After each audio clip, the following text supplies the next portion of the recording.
ശുദ്ധോ ബുദ്ധോ വിമുക്തഃ ശ്രുതിശിഖരഗിരാം മുഖ്യതാത്പര്യഭൂമി യസ്മാജ്ജാതം സമസ്തം ജഗദിദമമൃതാദ്വ്യാപ്യ സർവം സ്ഥിതോ യഃ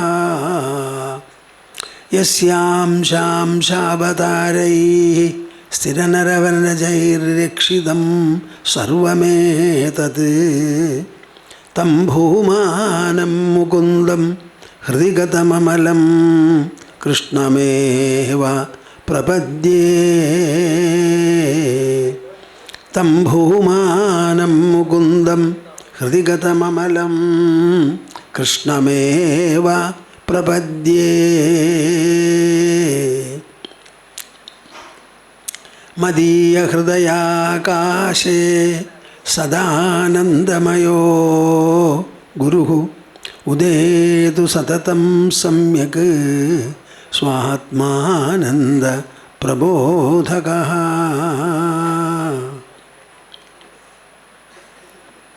ഹരി ഹരി ഹരി ഓം തത്സ. ജയ ഗുരു, ജയ ഗുരു. ഗുരുപൂർണിമ ദിവസം നാം ഇതിനു മുൻപും ഈ വിജ്ഞാന ഭവനിലും അതല്ലെങ്കിൽ അതിന് മുൻപിൽ നാരായണാശ്രമത ഭവനത്തിലും ഞാനിവിടെ വന്നത് 1963 ആ കൊല്ലം മുതൽക്ക് നമ്മുടെ ആശ്രമത്തിൽ ഗുരുപൂർണിമ ആചരണം ഉണ്ടായിരുന്നു. വളരെ ചുരുങ്ങിയ തോതിൽ, പുറമേ ആരും വരില്ല. എന്നാൽ മാതാജി സുലഭാദേവി വളരെ കണിശമായിരുന്നു ഗുരുപൂർണിമ ആചരിക്കണമെന്ന്.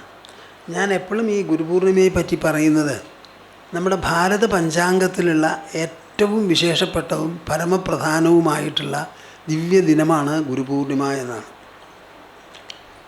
ഒരു ഗുരു ഇല്ലാതെ മനുഷ്യ ജീവിതത്തിൽ യാതൊരു തരത്തിലുള്ള വളർച്ചയോ മാറ്റമോ ഉണ്ടാവില്ല. ഗുരു ഗുരു എന്ന് പറയുമ്പോൾ എല്ലാ തുറയിലും നമുക്ക് ഗുരു ആവശ്യമാണ്. ഒരു പിറന്ന കുട്ടിയെ ആരും അതിനോട് സംസാരിക്കാതെയും ഒന്നും പറയാതെ ഇരുന്ന ആ കുട്ടിക്ക് സംസാരിക്കാനും അറിയില്ല, ഒന്നും ചെയ്യാനും പറ്റില്ല. നിങ്ങളെല്ലാവരും കുട്ടികൾ ജനിക്കണ വീട്ടിൽ കാത്തിരിക്കുകയാണ് എഴുത്തിന് വെച്ച പള്ളിക്കൂടത്തിലേക്ക് പറഞ്ഞയക്കാൻ. എന്തിനാ വീട്ടിൽ തന്നെ വെച്ചാൽ പോരെ? നിങ്ങൾ ഭക്ഷണം കൊടുത്ത് വളർത്താൻ കുട്ടിയെ സാധിക്കും, പക്ഷേ പഠിപ്പിക്കാൻ പറ്റില്ല. അതിന് അധ്യാപകന്മാരുടെ കയ്യിൽ തന്നെ കൊണ്ടാക്കണം. പക്ഷേ വിദ്യാലയങ്ങളിൽ പഠിപ്പിക്കുന്നത് വിഷയസംബന്ധമായ വിദ്യാഭ്യാസമാണ്. ദൃശ്യലോകത്തിൽ ദൃശ്യവസ്തുക്കളെപ്പറ്റി പറഞ്ഞ് മനസ്സിലാക്കണം. പക്ഷേ വാസ്തവത്തിൽ ദൃശ്യവസ്തുക്കൾ മാത്രമേ ഉള്ളൂ എന്ന് ചോദിച്ചാൽ അല്ല എന്നാണ് ഞങ്ങൾക്കൊക്കെ പറയാനുള്ള മറുപടി. പലരും ഞാനത് പറയുമ്പോൾ ഓഹോ ഇങ്ങനെയാണെന്ന് വിചാരിക്കാനുള്ളവർ ഈ സദസ്സിൽ നിന്നുണ്ടാവും. ഒരു വസ്തു ദൃശ്യമാകുന്നത് എപ്പോഴാണ്? ഈ ലോകത്തെ നമ്മൾ എന്താ പറയുക? ദൃശ്യലോകം എന്ന് പറയും. ദൃശ്യം എന്ന് പറഞ്ഞാൽ ഓബ്ജക്റ്റ്, വിഷയം എന്നാണ് അർത്ഥം.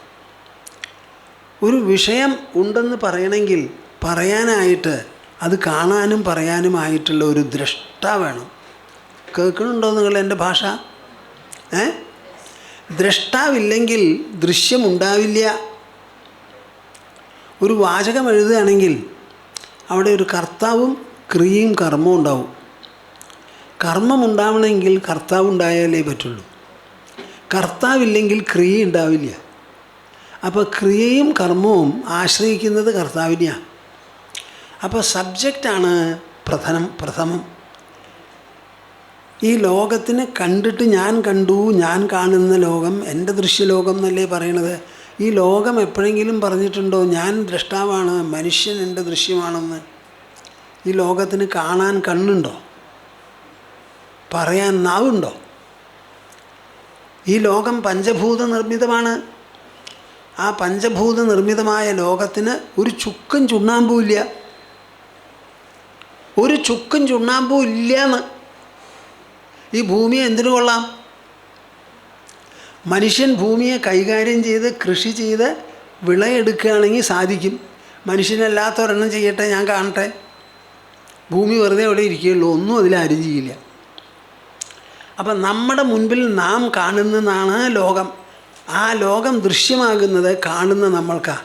ഇനി നിങ്ങൾ എൻ്റെ അടുത്തൊന്ന് പറയൂ, കാണുന്നവനോ മുൻപിൽ കാണപ്പെടുന്നതോ എന്ന്?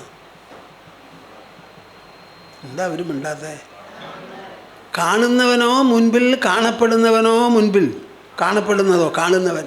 കാണപ്പെട്ടതിന് ശേഷം കാണുന്നവൻ മറയുന്നുവോ അതോ കാണപ്പെടുന്നത് മറയുന്നുവോ?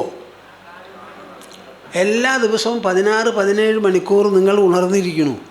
ആ ഉണർന്നിരുന്നിട്ട് പിന്നെ എന്താ ചെയ്യണാവോ?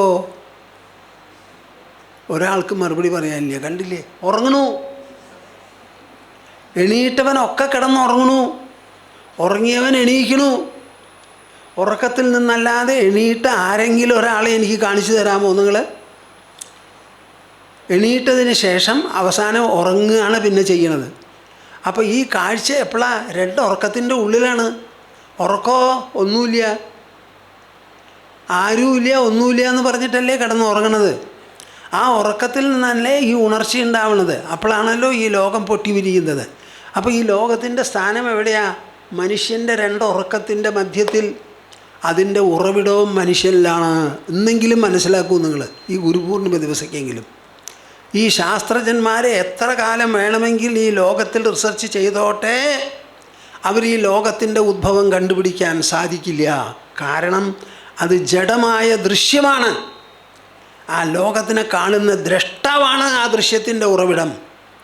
ആ ദ്രഷ്ടാവിലേക്ക് ഇറങ്ങാൻ ഒരു ടെലിസ്കോപ്പും ഇല്ല, ഒരു മൈക്രോസ്കോപ്പും ഇല്ല, ഒരു ചുക്കും ഇല്ല, ഒരു ചുണ്ണാമ്പും ഇല്ല.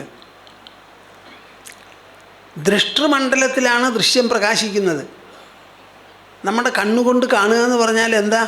എന്തെങ്കിലും ഒരു വസ്തുവിനെ കണ്ണിൽ കാണുമ്പോൾ പ്രകാശകിരണങ്ങൾ കണ്ണിൽ വന്ന് തറയ്ക്കണു. ഉടനെ കണ്ണിൽ നിന്ന് എന്ത് ചെയ്യണു? ഇലക്ട്രിക്കൽ സിഗ്നൽസ് ബ്രെയിൻ സെൻറ്റേഴ്സിന് പോകണു. ബ്രെയിൻ സെൻറ്ററാണ് കാണുന്നു ഇൻ്റർപ്രറ്റ് ചെയ്യണതൊക്കെ.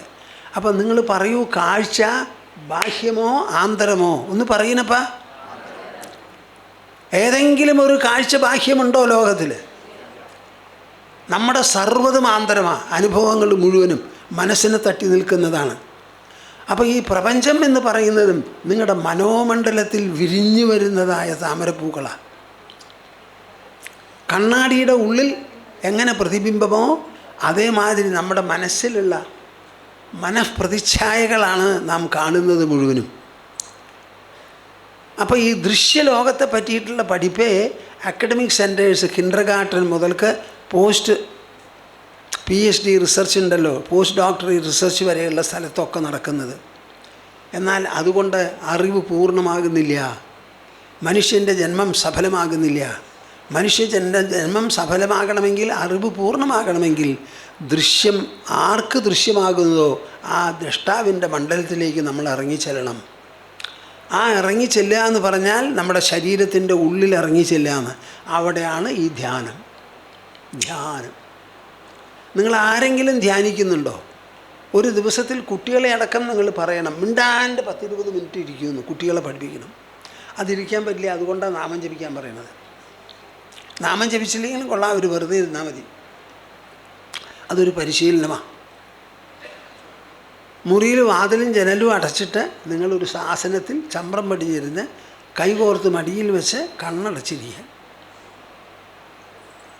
ഇന്നാളിവിടെ ഒരാൾ വന്നു, ഞാൻ ധ്യാനിക്കാൻ നോക്കിയിട്ട് എനിക്ക് ധ്യാനിക്കാനേ പറ്റുന്നില്ല, എൻ്റെ മനസ്സ് ഓടിപ്പോവാന്ന്. എങ്ങനെയാണ് ഈ മനസ്സ് ഓടണേപ്പാ? അത് ഓടിക്കഴിഞ്ഞാൽ പിന്നെ തിരിച്ചു വരുമോ? എങ്ങാനും നമ്മുടെ ശരീരത്തെയും ശരീരത്തെ വിട്ട് മനസ്സ് പോയാൽ പിന്നെ തിരിച്ചു വരുമോ? എന്താ ഇവരും മിണ്ടാതെ? അപ്പം മനസ്സ് ഓടുന്നു എന്നൊക്കെ പറയണത് വെറും പാഴ് തോട്ടാണ്, പാഴ് വിചാര. അപ്പോൾ ഞാൻ പറഞ്ഞു, മിണ്ടരുത്, ഞാൻ പറയണത് കേൾക്കൂ. ധ്യാനിക്കുകയേ വേണ്ട. നിങ്ങളൊരു സ്ഥലത്തിരിക്കൂ. ഇരുന്നിട്ട് എന്ത് വേണം? കണ്ണടയ്ക്കൂ. എന്നിട്ട് ഞാൻ പറയണത് കേൾക്കുക. അസലായിട്ട് കേൾക്കണം. എന്താ അത്? മനസ്സെന്ന് പറയുന്നത് വളരെ വിശാലമാണ്. അതിൻ്റെ ഒരു ഭാഗമെടുത്ത് മനസ്സെന്ന് പറയുന്ന പ്രക്രിയയെ നിങ്ങളൊന്ന് നിരീക്ഷിക്കൂ. മനസ്സ് ചിന്തിക്കും, എന്ത് വേണമെങ്കിൽ ചിന്തിക്കട്ടെ. ഒന്നിൻ്റെയും പിന്നാലെ പോകണ്ട, ഒന്നിൻ്റെയും ഉടമസ്ഥാവകാശം എടുക്കണ്ട. പക്ഷേ എന്ത് നടക്കുന്നുവോ അത് നിങ്ങൾ അപ്പോൾ തന്നെ ഉണരണം. ഉണരുക മാത്രമേ വേണ്ടൂ, വേറെ ഒന്നും ചെയ്യരുത്. എന്ത് ചിന്ത വേണമെങ്കിൽ വരട്ടെ, എന്ത് വിചാരമോ സ്മരണയോ വേണമെങ്കിൽ വരട്ടെ. പിറ്റേ ദിവസം ആ കുട്ടി എന്നോട് പറഞ്ഞു, അയ്യോ സ്വാമിജി, എനിക്ക് സമാധാനമായി. ഇതുവരെ ഞാൻ സമാധാനം കണ്ടിട്ടില്ല, അന്ന് സമാധാനം കിട്ടിയെന്ന്. എന്ത് പറയുള്ളൂ നിങ്ങൾ? ഭൂമാനന്ദ സ്വാമിജി മഹാമെടുക്കനാ ഈ കാര്യത്തിൽ, മെടുക്കനാ. ആ എന്താ നിങ്ങൾ വിചാരിക്കണേ? നിങ്ങളുടെ മനസ്സ് നിങ്ങളുടെ കയ്യിലില്ലയെന്നോ? ആരോടാ അത് പറയണത്? മനസ്സ് വളർന്നത് ജനിച്ചതിന് ശേഷമാണ്. നമ്മൾ മനസ്സ് ഇറക്കുമതി ചെയ്തിട്ടൊന്നുമില്ല. പിറന്നതിന് ശേഷമാണ് കണ്ടും കേട്ടും ഓരോന്ന് വന്നപ്പോൾ മനസ്സ് രൂപപ്പെട്ടത്. അപ്പം നമ്മൾ പിറന്നതിന് ശേഷം രൂപപ്പെട്ട മനസ്സ് നമുക്കറിയാത്ത തരത്തിൽ പ്രവർത്തിക്കണമെന്ന് പറയാൻ നിങ്ങൾക്ക് നാണാവില്ലേ? മനസ്സിൻ്റെ ശക്തി എത്രയാണെന്ന് നിങ്ങൾ വിചാരിക്കണേ? ഈ മനസ്സ് ആകാശത്തേക്കാൾ സൂക്ഷ്മമാണ്. ആകാശത്തിൽ കല്ലെറിഞ്ഞാൽ കൊള്ളില്ല, വെട്ടിയാൽ മേൽക്കില്ല, വരട്ടിയാൽ കൊള്ളില്ല. അപ്പം ഈ മനസ്സിൽ എന്തേശാന എന്ന് പറയും? ഒന്നും ഏശില്ല. എന്നാലും നിങ്ങളുടെ വിചാരം എന്താ? എന്താ? ജനിച്ചതിന് ശേഷം ഒരു സെക്കൻഡിരുന്ന് മനസ്സെന്താണെന്ന് നിങ്ങൾ നിരീക്ഷിച്ചിട്ടില്ല. നിരീക്ഷിക്കാതെ എൻ്റെ മനസ്സാ അങ്ങനെയാ ആനയാ കുതിരയാന്ന് നിങ്ങൾ എന്തിനാ പറയണേ? വല്ലവരോടും പറഞ്ഞോളൂ, എൻ്റെ മുമ്പിൽ പറയാൻ ഞാൻ സമ്മതിക്കില്ല. നിങ്ങളുടെ മനസ്സ് നിങ്ങളുടെ അധീനത്തിൽ, അല്ലെങ്കിൽ പിന്നെ ആരുടെ അധീനത്തിലാണ്? ഒരു അരമണിക്കൂർ 20 മിനിറ്റ് ഞാൻ പറയണമാതിരി ചെലവ് ചെയ്യൂ, എന്നിട്ട് നിങ്ങളുടെ മനസ്സ് എങ്ങനെയുണ്ട് എന്ന് പറയും. ഇവിടെ പലരും വന്നും ആരെങ്കിലും മരിച്ചുപോയി അല്ലെങ്കിൽ കരഞ്ഞിട്ടൊക്കെയാണ് വരിക. പോകുമ്പോഴേക്കും അവർ ചിരിക്കും. ഞാൻ പറയും ചിരിച്ചുകൊണ്ട് വേണം പോകാൻ.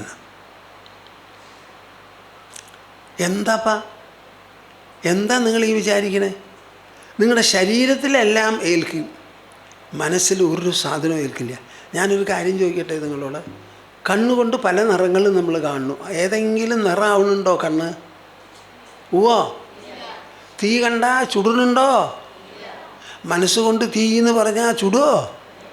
മനസ്സുകൊണ്ട് മരണം എന്ന് പറഞ്ഞാൽ ചാവുമോ? പിന്നെ എന്താ നിങ്ങൾക്ക് വിഷമം? ഒന്ന് പറഞ്ഞു നോക്കൂ. ഞാൻ മരിച്ചു എന്നൊരു 30 തവണ പറയൂ. എന്നിട്ട് നിങ്ങൾ മരിക്കുന്നുണ്ടോ എന്ന് നോക്കൂ. ഞാൻ ധൈര്യം ഉണ്ടോ നിങ്ങൾക്ക്? മാജിക്കാരൻ വിളിച്ചാൽ നിങ്ങൾ പോവും, ഞാൻ പറയുമ്പോൾ വരില്ല.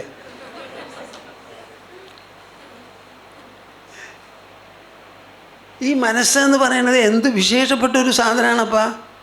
ആകാശത്തിനേക്കാൾ സൂക്ഷ്മമാണ്. അതിൽ യാതൊന്നും ഏശില്ല. കോടാനുകോടി ചിന്തകൾ കഴിഞ്ഞു, ഇപ്പോഴും അത് ഇനിയും ചിന്തിക്കാൻ തയ്യാറായിട്ടിരിക്കുക. ഒരു കുന്നായാലും എടുത്താൽ കുന്നാവും, പക്ഷേ ചിന്തിച്ചത് കൊണ്ട് നമ്മുടെ മനസ്സ് കുറഞ്ഞിട്ടുണ്ടോ? There are so many intellectuals here. Please answer me. Crores and crores of thoughts have been generated by the mind and dissolved by the mind. Do you think the mind has reduced in quantity? മനസ്സിൻ്റെ അകത്തൊക്കെ കുറഞ്ഞിട്ടുണ്ടോ? പിന്നെ എന്താ നിങ്ങൾ മനസ്സിനെ പറ്റി പറയണേന്ന്? എന്ത് വേണമെങ്കിൽ ചെയ്തു നോക്കൂ, എന്നിട്ട് മനസ്സിൽ എന്ത് വരുന്നുണ്ടെന്ന് എന്നോട് പറയൂ. ഞാൻ പലപ്പോഴും പറഞ്ഞിട്ടുള്ളൊരു കാര്യമാണ്. ജംഷഡ്പൂരിൽ ഞാൻ ജ്ഞാനയജ്ഞത്തിൽ പോയി താമസിക്കുന്ന സമയമാണ്. അപ്പോൾ ഒരു ദിവസം അടുത്ത വീട്ടിൽ നിന്ന് ഒരു സ്ത്രീ വന്നു. എന്നിട്ട് എനിക്കന്ന് ഇന്ന് സംസാരിക്കുന്ന മാതിരി ഹിന്ദി സംസാരിക്കാനില്ല, കുറേ സംസാരിച്ചു. ഞാൻ പറഞ്ഞു, എന്താ ഇവർക്ക് വിഷമം? അവരുടെ വിഷമം എന്നോട് പറയട്ടെ. അപ്പോൾ അവർ പറയണത് എന്താ? എൻ്റെ മനസ്സിൽ എനിക്കൊന്നും ഒരു മനസ്സിൽ നിന്ന് വിചാരം ഒന്ന് പോകണമെന്നുണ്ട്, അത് പോകാൻ കൂട്ടാക്കണില്ല എന്നാണ് അവർ പറയണത്. അപ്പോൾ എൻ്റെ ഹോസ്റ്റ് മാധവൻ അമ്മിണി പറഞ്ഞു, ഒരു ദിവസം ഒരു പോലീസ് വാൻ വന്നു. എന്നിട്ടോ, നിങ്ങളാണോ മിസ്സിസ് സിന്ന എന്ന് ചോദിച്ചു. അതേന്ന് പറഞ്ഞു. വാനിൽ കയറുമെന്ന് പറഞ്ഞു. വാനിലാണ് കയറിയവർ, ആരോടും പറയാതെ, ആരെയും കൂട്ടി കൊണ്ടുപോകാതെ. ആ വാൻ ഓടിച്ചു കൊണ്ടുപോയി മോർച്ചറിയിലേക്ക് കൊണ്ടുപോയി. എന്നിട്ട് അതിൻ്റെ വാതിൽ തുറന്ന്, ഈ ശവം നിങ്ങൾക്ക് തിരിച്ചറിയാൻ പറ്റുമോ ചോദിച്ചു. അത് അവരുടെ മകനാണ്. ഇതാണ് അവരുടെ വിഷമം. ഓ ശരി, നിങ്ങൾക്ക് എന്നിൽ വിശ്വാസമുണ്ടോ? ഞാൻ പറഞ്ഞാൽ എന്തെങ്കിലും ചെയ്യുമോ? അപ്പം ഞാൻ പറഞ്ഞാൽ ചെയ്യാമെന്ന് പറഞ്ഞു. എന്നാൽ കേട്ടോളൂ, നിങ്ങൾ പൂജ ചെയ്യുന്നുണ്ടോ? കാലത്ത് പൂജയൊക്കെ ചെയ്തതിന് ശേഷം, പൂജയൊക്കെ കഴിഞ്ഞതിന് ശേഷം ഒന്നും പുറത്ത് പോകരുത്. വാതിലും ജനാലയും അടയ്ക്കുക പൂജാമുറിയുടെ. അതിൻ്റെ ഉള്ളിൽ ഒരു ആസനത്തിലിരുന്ന് ഈ നടന്ന സംഭവത്തെ നിങ്ങൾ ബലാൽ മനസ്സിലേക്ക് കൊണ്ടുവരുമെന്ന്. കേൾക്കുന്നുണ്ടോ നിങ്ങൾ? ബലാൽ മനസ്സിലേക്ക് കൊണ്ടുവരിക, എന്നിട്ട് അതിനോട് പ്രതികരിക്കുക, റിയാക്ട് ചെയ്യുക. എങ്ങനെ? മനസ്സുകൊണ്ടും വായ കൊണ്ടും. എന്തൊക്കെ നിങ്ങൾക്ക് പറഞ്ഞ് പ്രാവാൻ തോന്നുന്നുണ്ടോ പ്രാവിക്കോളൂ. വായ കൊണ്ടും പറഞ്ഞോളൂ, പക്ഷേ കൈ കൊണ്ട് നെഞ്ഞത്ത് തലയിലൊന്നും അടിക്കരുത്. അങ്ങനെ ഒരാഴ്ച കഴിഞ്ഞിട്ട് എൻ്റെ അടുത്ത് പറയൂ, എത്ര നേരം ചെയ്യണം? പരമാവധി 20 മിനിറ്റ്. 20 മിനിറ്റ് കഴിഞ്ഞാൽ എണീറ്റ് മുഖം വഴുകി പൊക്കോളൂ നിങ്ങൾ. എന്തിനു പറയണു? 5-ാം ദിവസം അവർ വന്നു, എൻ്റെ വിഷമമൊക്കെ തീർന്നു എന്ന് പറഞ്ഞു. പിന്നെ ഒരു അമ്മ പിറന്നാളിന്, മകൻ്റെ പിറന്നാളിന് ഭക്ഷണമൊക്കെ തയ്യാറായിട്ടിരിക്കുക, അയാൾ പുഴയിൽ പോയി ചത്തുപോയി. അത് അമ്മയ്ക്ക് മറക്കാൻ വയ്യ. നിങ്ങൾ ആരോട് വേണമെങ്കിൽ പറയൂ, മനസ്സിനെ വിഷമിപ്പിക്കുന്ന ഏതെങ്കിലും ഒരു സ്മരണയുണ്ടെങ്കിൽ അവരിവിടെ വന്നോട്ടെ. ആ സ്മരണയുടെ ശക്തിക്കനുസരിച്ച് കവിഞ്ഞത് 10-15 ദിവസം, അതിലും മീത വേണ്ട, 20 മിനിറ്റ് എനിക്ക് വേണ്ടു. പ്രതിദിനം 20 മിനിറ്റ്. അങ്ങനെ പരമാവധി 10-12 ദിവസം. എന്താ നിങ്ങളീ പറയണത്? നമ്മൾ മനുഷ്യരാണെന്ന്, നമുക്ക് ബുദ്ധിയുണ്ട്, കാര്യങ്ങളെ വിശകലനം ചെയ്യാനുള്ള ശക്തിയുണ്ട്, അറിവുണ്ട്, സാധ്യതയുണ്ട്. എന്തിനാ നിങ്ങൾ വേണ്ടാതെ കഷ്ടപ്പെടണേ? എന്താ അത്? ഈ ലോകത്തിലുള്ള അനുഭവങ്ങളൊക്കെ നമ്മൾ വരുത്തി തീർക്കുന്നതാണോ? നമ്മുടെയാണോ ഈ ലോകം? അല്ലല്ലോ. ഏതോ ഒരു ലോകത്തിന് വാടക കൊടുക്കാതെ ഇരിക്കുക നമ്മൾ കെട്ടിയ കെട്ടിടത്തിന് വാടക മേടിക്കും നിങ്ങൾ. ഈശ്വരൻ തന്ന ഭൂമിക്ക് വാടകയില്ല. ഒരു വാടക മേടിക്കുന്നത് റവന്യൂ ഡിപ്പാർട്ട്മെൻറ്റാണ്. അപ്പോൾ ഈ ലോകം നമ്മുടെയല്ല, അത് അതിൻ്റെ പാട്ടിൽ നടക്കണു. നിങ്ങൾ ജീവിക്കൂ, നിങ്ങളെ കൊണ്ടാകാവുന്നത് ചെയ്ത് സന്തോഷമായിട്ട് ജീവിക്കാനാണ് അവിടെ ജനിച്ചിരിക്കുന്നത്. എന്ത് വേണമെങ്കിൽ വന്നോട്ടെ. മരണമെങ്കിൽ മരണം, ഡെത്ത്, ഡിസീസ്, പോവർട്ടി, ദാരിദ്ര്യമാണെങ്കിൽ ദാരിദ്ര്യം. ദാരിദ്ര്യത്തിനെ പറ്റി നിങ്ങൾ മിണ്ടരുത്. ഞാൻ എന്താ ചെയ്തത്? ഞങ്ങളെപ്പോലെയുള്ളവരെന്താ ചെയ്തത്? ഉള്ളതൊക്കെ വിട്ട് പടുദരിദ്രന്മാരാവുക ഞങ്ങൾ ചെയ്തത്. ഞങ്ങൾ ദാരിദ്ര്യത്തിന് കല്യാണം കഴിച്ചവരാ. എന്താ? ദാരിദ്ര്യത്തിന് കല്യാണം കഴിച്ചവരാ. ദാരിദ്ര്യം ഞങ്ങളെ പേടിപ്പിക്കില്ല, മരണം ഞങ്ങളെ പേടിപ്പിക്കില്ല, സുഖക്കേട് നമ്മളെ പേടിപ്പിക്കില്ല. എന്താ നിങ്ങളീ പറയണത്? പുരികത്തിന് മീതെ നമുക്കൊരു ബുദ്ധിയുണ്ട്. ആ ബുദ്ധി കൊണ്ട് ആലോചിക്കണം, കണ്ടെത്തണം. ന്യൂട്ടൺ ഒരു കൊല്ലം ആലോചിച്ചു എല്ലാ ആപ്പിളും എന്താ താഴത്ത് വീണേന്ന്. ബാക്കിയുള്ളവരൊക്കെ പറക്കി തിന്നു, ന്യൂട്ടൺ പറക്കൂല, തിന്നൂല. അവിടെ ഇരുന്ന് ആലോചിച്ചു. അവിടെ ഇവിടെയൊക്കെ നിൽക്കണ ആപ്പിൾ ഒരേപോലെ പെർപെൻഡിക്കുലറായിട്ട് താഴത്തേക്ക് വീഴുന്നുണ്ടല്ലോ. എന്താ ഇത് പറക്കാത്തേ, ചെരിഞ്ഞു വീഴാത്തേ? ഇത് വീഴുന്നുണ്ട്. എവിടേക്കാണ് വീഴണേ? ഭൂമിയിലേക്ക്. ആപ്പിൾ എന്തെങ്കിലും ചെയ്യുന്നുണ്ടോ? ഇല്ല. ചുറ്റുമുള്ള കാറ്റ് പിടിച്ച് വലിക്കുന്നുണ്ടോ? ഇല്ല. പിന്നെ എന്താ വീഴാൻ കാരണം? ഭൂമിയും വീഴ്ചയും തമ്മിൽ എന്തോ ഒരു ബന്ധമുണ്ട്. എന്താണ് ആ ബന്ധം? ഒരു കൊല്ലം ആലോചിച്ചു, എന്നിട്ട് ആകർഷണ ശക്തി കണ്ടുപിടിച്ചത്. ബുദ്ധി കൊണ്ട് ആലോചിച്ച് കണ്ടുപിടിക്കാൻ പറ്റാത്തത് എന്താ ലോകത്തിൽ എവിടെയാ? ഈ പാൻഡമിക് സമയത്ത് ഒരു ഇനോക്കുലേഷൻ ഒരു കൊല്ലത്തിനുള്ളിൽ നമ്മൾ കണ്ടെത്തിയില്ലേ രാമകൃഷ്ണ? എന്നിട്ട് എക്സ്പോർട്ട് ചെയ്യുകയും ചെയ്തുല്ലോ. ഇതര രാജ്യങ്ങൾക്കൊന്നും ഒരു കൊല്ലം കൊണ്ട് കണ്ടുപിടിക്കാൻ പറ്റിയിട്ടില്ല. 2-3 കൊല്ലം, 3-4 കൊല്ലമൊക്കെ പിടിക്കും അത്രേ. എങ്ങനെയാണ് നമ്മൾ കണ്ടുപിടിച്ചേ? നമുക്ക് എന്താ കുറവ്? ഞാൻ പറയണത്, നമ്മൾ ഗംഭീര എയറോപ്ലെയിനൊക്കെ ഈ സമയത്ത് ഇവിടെ ഉണ്ടാക്കിയിരിക്കണം. ഇവിടെ കോസ്റ്റ് ഓഫ് പ്രൊഡക്ഷൻ വളരെ കുറവാണ്. ലേബറിന് കോസ്റ്റ് കുറവാണല്ലോ. 1700-ാം ആണ്ടിലെ ലോക GDP-യിലെ നമ്മുടെ കോൺട്രിബ്യൂഷൻ 23% 1700-ൽ. ഇപ്പോൾ എത്രയാ? 2023. 300 കൊല്ലം മുമ്പിലത്തെ ചരിത്രമാണ് പറയണത്. ചൈനയേക്കാൾ കൂടുതലാണെന്ന്. റോബർട്ട് ക്ലൈവ് ബംഗാളിൽ ഗവർണറായിട്ട് ഭരിച്ചുകൊണ്ടിരുന്ന സമയത്ത് 600 ലോറി ഗോൾഡാണ് ബ്രിട്ടനിലേക്ക് കയറ്റി അയച്ചിരിക്കുന്നത്. ഇവിടുന്ന് 600 ലോറി. കേൾക്കുന്നുണ്ടോ നിങ്ങൾ? 600 ഷിപ്പ്, ലോറിയല്ല, 600 ഷിപ്പ് ഗോൾഡ് അയച്ചു എന്ന്. അപ്പോൾ നിങ്ങൾ ഇന്ത്യയെ പറ്റി എന്താ ധരിക്കുന്നത്? എനിക്ക് മനസ്സിലാവില്ല. ഈ ഇന്ത്യയെ പോലെ ഒരു രാജ്യം, നമ്മൾ അടുത്ത കാലത്ത് സ്വർണം ഖനി കണ്ടുപിടിച്ചിട്ടുണ്ട്. അത് 2 ദിവസം കൊണ്ട് എല്ലാം അടച്ചു വെച്ചു. എവിടെയാണെന്ന് ആർക്കും അറിയില്ല. നമ്മുടെ സെൻട്രൽ ഇന്ത്യയിൽ ഖനി കണ്ടുപിടിച്ചിട്ടുണ്ട്, വലിയ ഖനി. 2 ദിവസം റിപ്പോർട്ട് ചെയ്തു. അത് കഴിഞ്ഞ് ഒറ്റ റിപ്പോർട്ടാ മുടക്കിയല്ല. എന്താ ഇവിടെ സ്വർണ്ണം ഉണ്ടെന്ന് അറിഞ്ഞിട്ട് വല്ലൊരു ഓടി വരണ്ടനി. നമുക്കൊരു കുറവുമില്ല. അപ്പം നമ്മൾ സ്വർണ്ണം ഇല്ലെങ്കിൽ ഉണ്ടാക്കും, തപസ് ചെയ്തുണ്ടാക്കും. അഗസ്ത്യ മഹർഷി വടക്കേ ഇന്ത്യയിൽ നിന്ന് തെക്കേ ഇന്ത്യക്ക് വരുമ്പോൾ, ദണ്ഡകാരണ്യം കടന്നു വരുമ്പോൾ അദ്ദേഹത്തിന് ആ മണലാരണ്യം കണ്ണ് ഒരു ചൊടി പോലും ഇല്ലാതെ വല്ലാതെ മനസ്സുരുകി. അവിടെ ഇരുന്നു തപസ് ചെയ്തു. മഴ പെയ്തു. മഴ പെയ്തിട്ട് ചെടികളെല്ലാം മുളച്ചതിന് ശേഷമേ അദ്ദേഹം പോയുള്ളൂ. അതാണ് ഇന്ത്യപ്പാ. നിങ്ങളുടെ പിച്ച ഇന്ത്യയല്ല എൻ്റെ അഭിപ്രായത്തിൽ. നമ്മുടെ India is very rich, very resourceful. നമ്മുടെ ഏറ്റവും വലിയ വിഭവം നമ്മുടെ മനസ്സിലാണ്.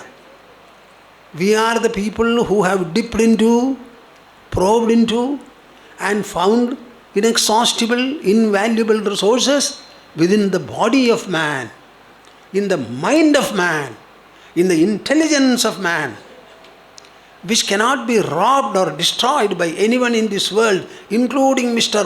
God. He cannot.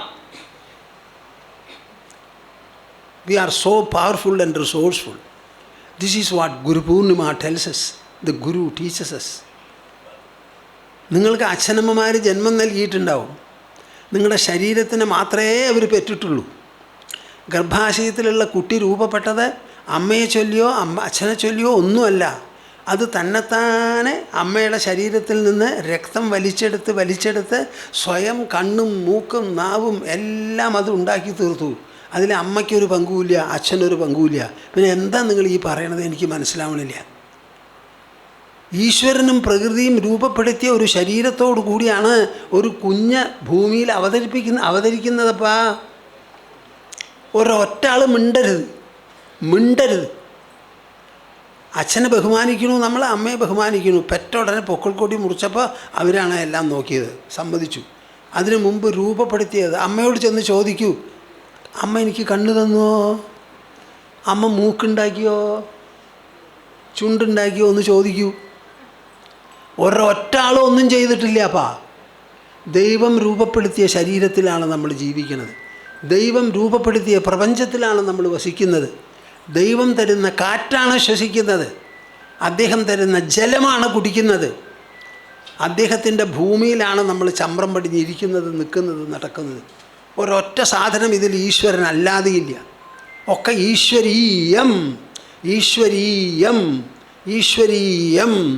സർവം ഖൽവിദം ബ്രഹ്മ, സർവം വിഷ്ണുമയം ജഗത്.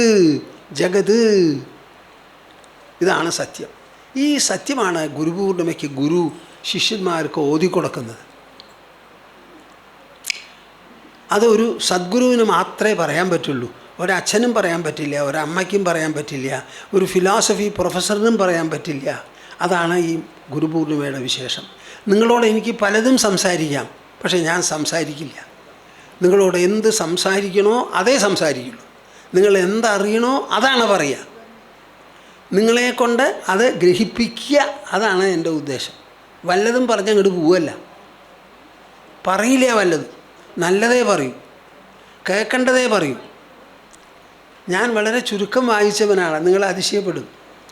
ഞാനിങ്ങനെ നടന്നുകൊണ്ടിരുന്നപ്പോൾ ഒരു ദിവസം എൻ്റെ മനസ്സിൽ തോന്നി, ഞാൻ ചെറുപ്പകാലം മുതൽക്കൊരു ശ്ലോകപ്രിയനാണ്. അപ്പോൾ ചെറുപ്പകാലം മുതൽക്ക് പഠിച്ച ശ്ലോകങ്ങളൊക്കെ ഒന്ന് ഓർമ്മ വെച്ച് നോക്കട്ടെ എന്ന് പറഞ്ഞ് നടക്കുമ്പോൾ ഇങ്ങനെ ഓർമ്മ വെച്ച് എഴുതി തുടങ്ങി. അപ്പം നോക്കിയപ്പോഴേ 600 ചില്ലാനം ശ്ലോകങ്ങളുണ്ട്. 600 ചില്ലാനം ശ്ലോകങ്ങളെ കുട്ടിയായിരിക്കുമ്പോൾ പഠിച്ചത്. എനിക്ക് അതിശയം തോന്നുക. ഞാൻ പഠിച്ചതൊക്കെ ശ്ലോകത്തിലാണ്. അതൊക്കെ ഒരു നിലയ്ക്ക് കാണാപ്പാടമുണ്ട്. അപ്പോൾ എനിക്ക് ഒരു വിഷമമില്ല. എന്തെങ്കിലും വേണമെങ്കിൽ ഇങ്ങനെ ചെപ്പിന്ന് എടുക്കണം, അരി എടുക്കാം. അപ്പോൾ ഒക്കെ പോയി മറന്നു തുടങ്ങി. എന്നാലും തീരെ മറന്നിട്ടില്ല.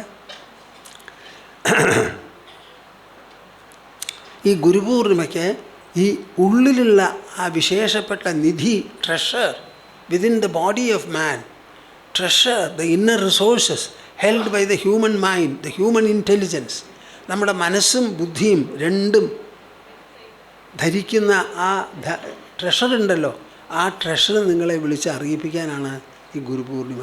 ഒരാൾ ഗുരുവിൻ്റെ അടുത്ത് പോണത്, അവിടെ പോണത് വേറെ ഒന്നിനുമല്ല. ഒരു ക്ഷേത്രത്തിൽ പോയാൽ അവിടെ മിണ്ടാത്ത ദൈവ. നിങ്ങൾ എത്ര പോയി എന്നത് കാണില്ല, പ്രാർത്ഥിച്ചാൽ കേൾക്കില്ല, കണ്ടത് മനസ്സിലാക്കില്ല. അവിടെ ഒരു മിണ്ടാപ്രാണി, പേശാമിടന്തേ അവിടെ.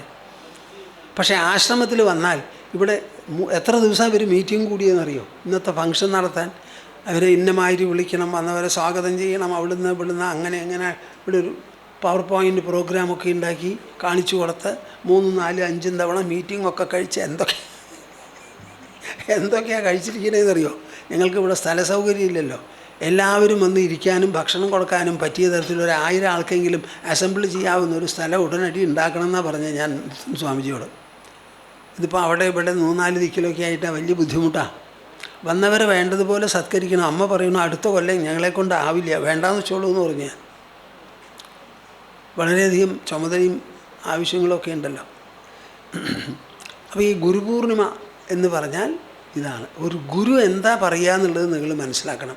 നമ്മുടെ ശരീരത്തിൻ്റെ ഉള്ളിലുള്ള ആ മഹാനിധിയെപ്പറ്റി മാത്രമേ ഗുരു സംസാരിക്കുള്ളൂ. അദ്ദേഹത്തിൻ്റെ നോട്ടത്തിൽ ഈ ആളെ അറിയിപ്പിക്കണം, ഉണർത്തണം ആ ഉള്ളിലുള്ള നിധിയെപ്പറ്റി. വേറെ ഒരൊറ്റ ആളും അതിനെപ്പറ്റി പറയാൻ അർഹനല്ല. ഭഗവാനൊട്ട് പറയൂല. ഭഗവാന് വായില്ലല്ലോ പറയാൻ, ഉണ്ടോ? അല്ല, അശരീരി വാക്കൊക്കെ അവിടുന്ന് ഇവിടുന്നൊക്കെ കേട്ടു എന്ന് പറയാം.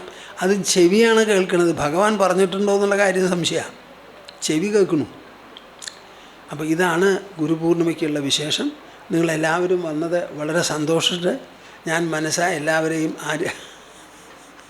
ആലിംഗനം ചെയ്ത് അനുഗ്രഹിക്കുന്നു. നിങ്ങൾക്ക് വിവേകമുണ്ടാവട്ടെ, വൈരാഗ്യമുണ്ടാകട്ടെ. അടുത്ത ഗുരുപൂർണിമ വരുമ്പോഴെങ്കിലും 1-2 ചെറുപ്പക്കാർ കുട്ടികളെ, സ്വാമിജി ഞാൻ സ്വാമിജിയുടെ കൂടെ ഉണ്ട്, വേറൊന്നും വേണ്ട, ഉൾനിധി മാത്രമേ എനിക്ക് വേണ്ടൂ, ഞാനിത് സാക്ഷാത്കരിച്ച് മറ്റുള്ളവർക്കും പറഞ്ഞു കൊടുക്കാമെന്ന് പറഞ്ഞ് വരികയാണെങ്കിൽ നമ്മുടെ ഈ അസംബ്ലി അർത്ഥവത്തായി.